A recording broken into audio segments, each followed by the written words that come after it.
Well, I'll be focusing on maybe a very small part, or maybe improve the understanding that others have talked about. And the topic of my talk here today is the world of Hadoop and Spark. Okay.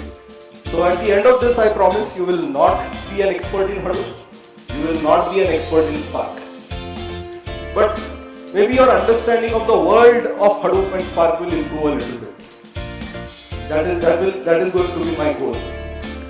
And let me begin with this. What is this? Coconut, right? Just imagine yourself on the beach. It's October heat anyways, enjoying a nice, fresh coconut water. What can you say about the coconut water? I mean, you break open the coconut when you want it. And you kind of know the taste of that coconut water. Well, it may shift a little bit here and there, but by and large, if you break open a coconut, you can be sure you won't get any of either Coca-Cola or Thumbs Up or anything like that. Correct? So, you know what coconut water will be like, and most important thing is you can break open a coconut whenever you want and you have it. Let us take a look at this. What is this? Well, it's not just a dam. It's a dam out of control. Okay? It's a dam out of control. Obviously, it is out of control because what is happening behind the dam has gone out of control, which means either there is too much rain, there has been a flood behind, and the people manning the dam have no choice but to open the sluice gates, or maybe the gates themselves have collapsed, right? And there is something gushing out like this. Can you predict what is coming from it? Of course, there is water, right? Can you rule out scorpions? Can you rule out dirt? Can you rule out any other thing? Yes or no? Well, I don't know what to accept, yes or no.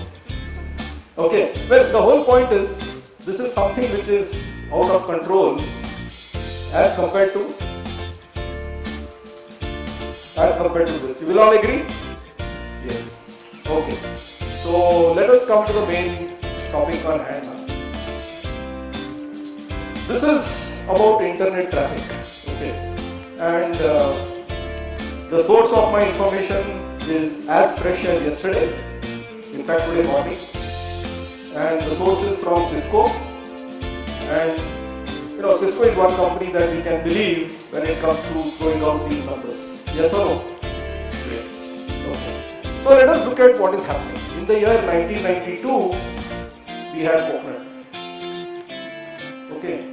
The amount of traffic that was flowing through the internet was how much? 0.001157 gigabytes per second all over the world. 5 years later, it became 0.0278.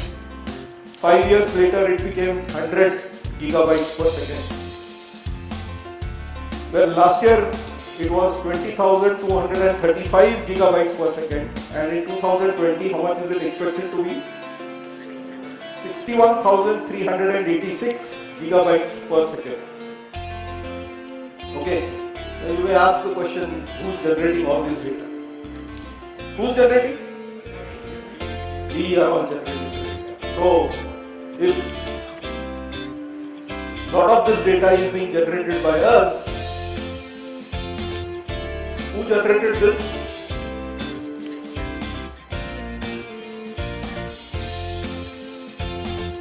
Well, one answer is gone. We'll come to that. Okay. Yeah. Right. So the same thing graphically, if you look at it, I mean, we are almost reaching the vertical wall here. The number above is getting cut on this side. 53 crores,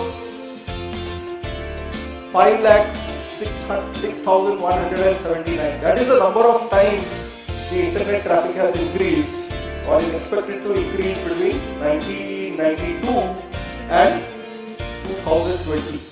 Okay, so bottom left you have the coconut and top right you have the dam out of control. Okay, now we just talked about one aspect of what is happening here. So let us take a look at some other aspects. As far as this is concerned, you open it only when you require. Correct? Which means who's in control? We are in control. Okay. So I would like to link this to business. Way back, the creators of data used to be the businesses, the business houses. See, when we talk about databases or anything like that, a long time back only the businesses were interested in the data, right? I usually like to give the example of the Indian Railways. Way back when my father used to go for booking the tickets, he used to fill up a form. By whom was that form created? The Indian Railways. They asked for some specific information, and only that information needed to be provided on that particular form. So everything was under control. Okay. The railways acquired only as much data as they needed to book the berth or the seats in their carriages. Correct? Prior knowledge of the content. They were very clear about what kind of data they wanted. Okay? From, to, date, name of the passengers and so on. The size of this data was predictable. Correct? Just like you can predict the amount of water. Now you will understand that when I say water, I actually mean data. Okay. So the size is predictable and hence it is what? Manageable. Okay. What about this? Here something is flowing continuously. Right? Do I know what is going to come out? I don't know. Can I predict how much is going to come out in a given period of time? Obviously not. Is it manageable? Well, that's a big question mark. Some of us will say, yeah, we have managed to manage it. Some will say, no, it's beyond manage. Okay. But the point is, all this is nothing but, or much of it is the data that we all are generating. Okay. And this data is extremely useful for businesses. So, rewind. Earlier, the businesses used to get only as much data as they needed. Today, they have a huge uncontrolled flow of data and information, and for them to survive, they need to tap into this chaos and extract gems out of it. Okay, this is the kind of situation that we have today. So, Bhupesh talked about the multiple V's. Now there are so many other V's, but let's limit ourselves to 3. What is the difference between these two? First of all, the volume. Second thing is the rate at which data is getting generated, the velocity. And the third thing is variety. Correct? So these are 3 V's. Initially they were only 3. Now maybe there are half a dozen. We will not get into that. But what differentiates the data that we handled earlier versus the data that we are forced to handle now is basically these 3 V's: volume, velocity, and variety. Okay. Now, what appears to the right is what we call as big data. How is it different from the age-old data that we had? First of all, it is very large in size. It is getting created at ever-increasing volumes. And the third thing is variety. Now, let me spend a minute on variety. Okay.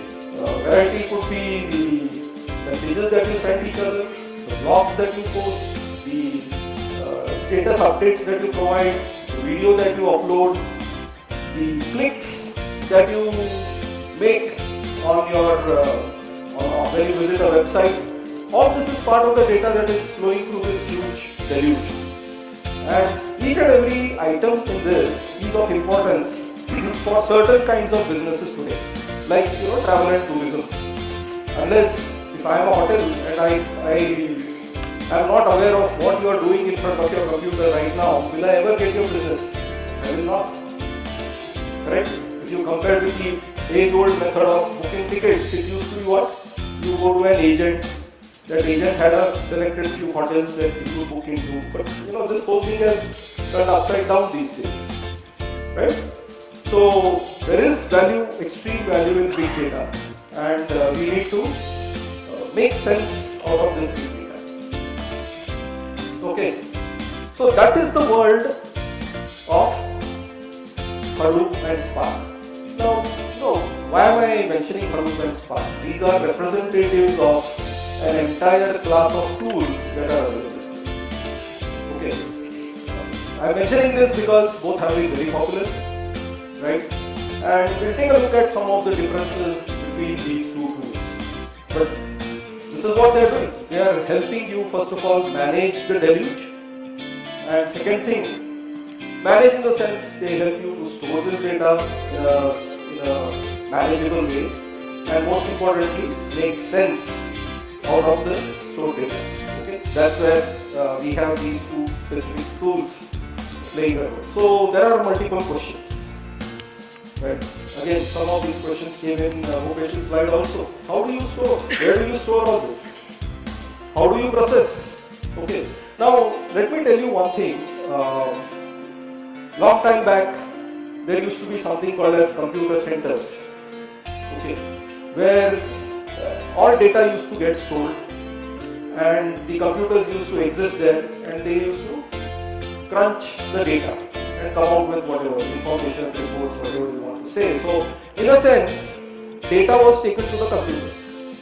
Correct?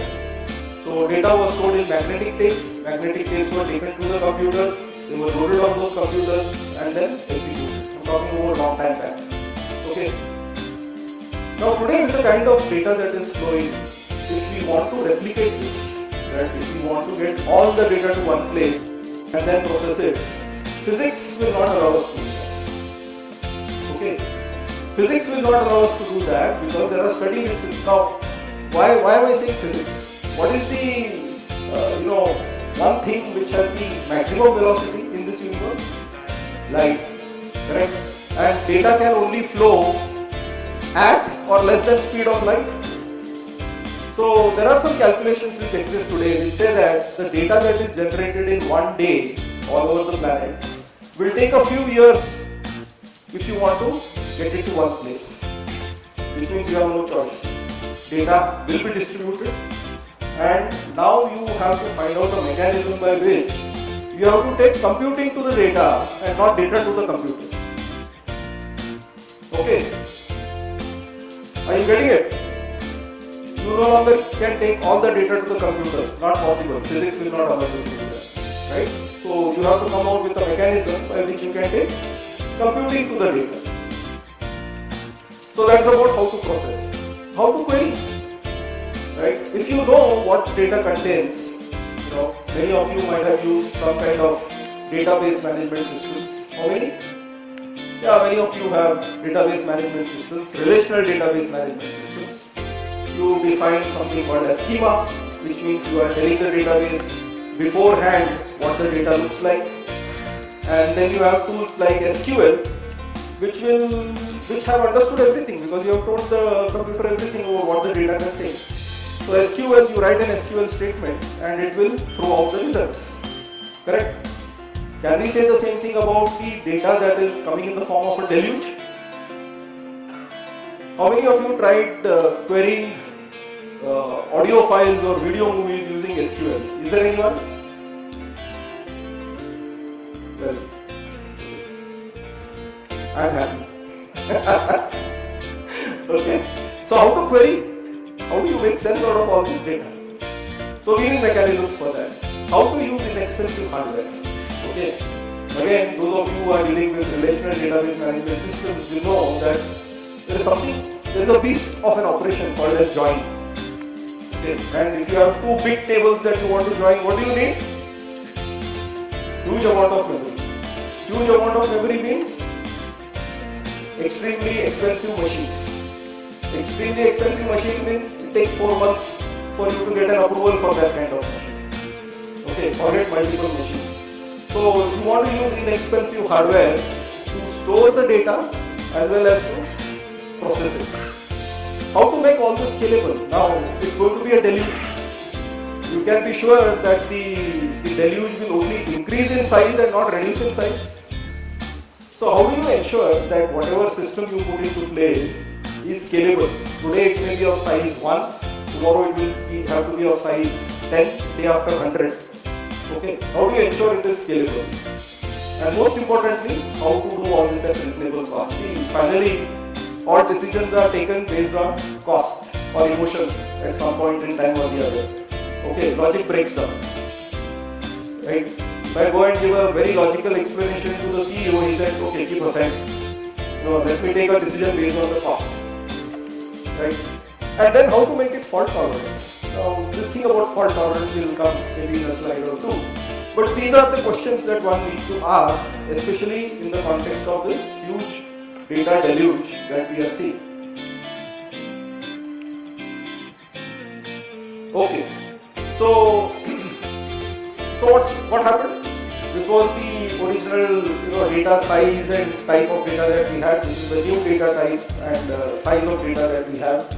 Earlier we could store data on workstation or workstations or a mainframe computer, something like that, which used to be something single unit.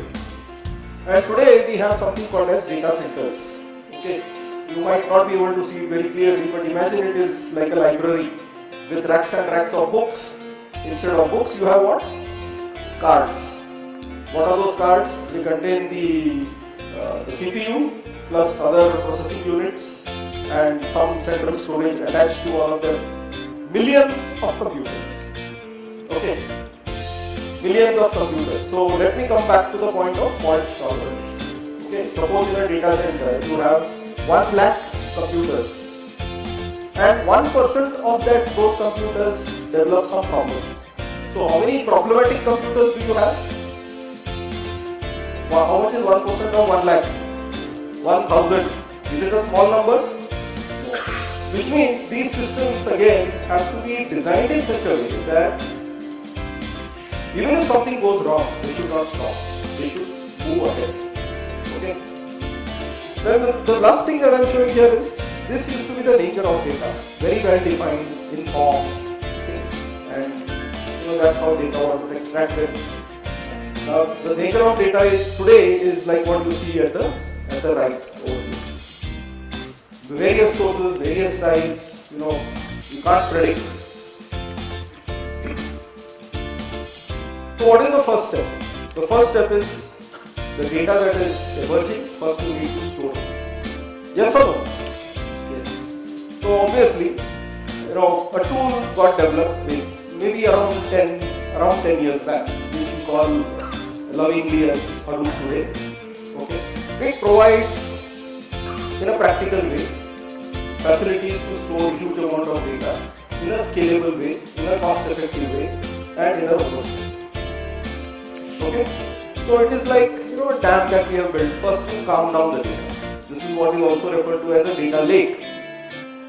Right? Now once you have a lake like this, next what do you want to do? What do you want to do? You want to churn it. Okay. Samudra Manthan. And what emerges out of that? Gems. I am showing only the gems. I have kept aside Shiv Bhagavan here. Okay, you can be sure both will appear, but we are interested in the gems. Or at least we call whatever comes out as gems. Okay?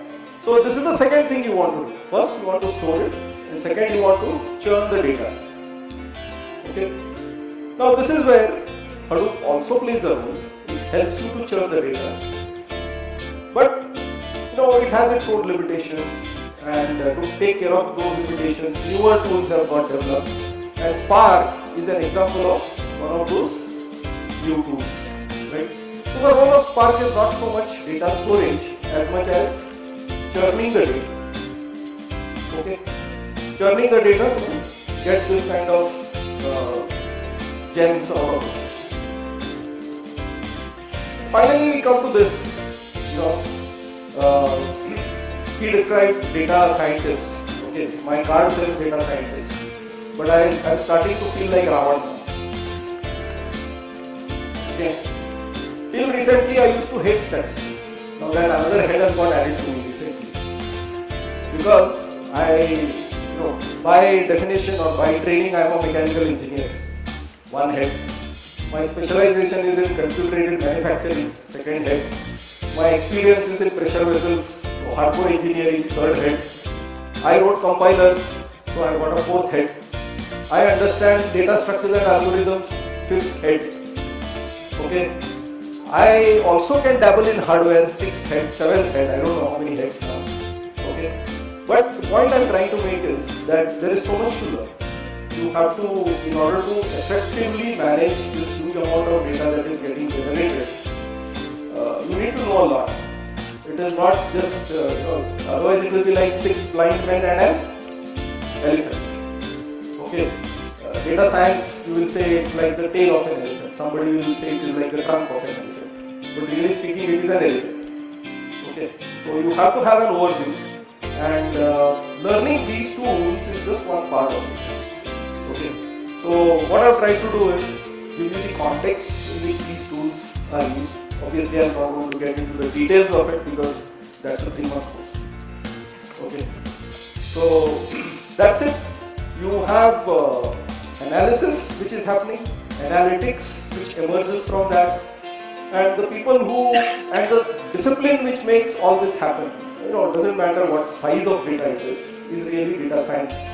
And those who dabble into all this are nothing but data scientists. So, understanding theory, understanding the tools, understanding the domain, and practically combining all this into a workable solution, I would say is the job of a data scientist. Thank you.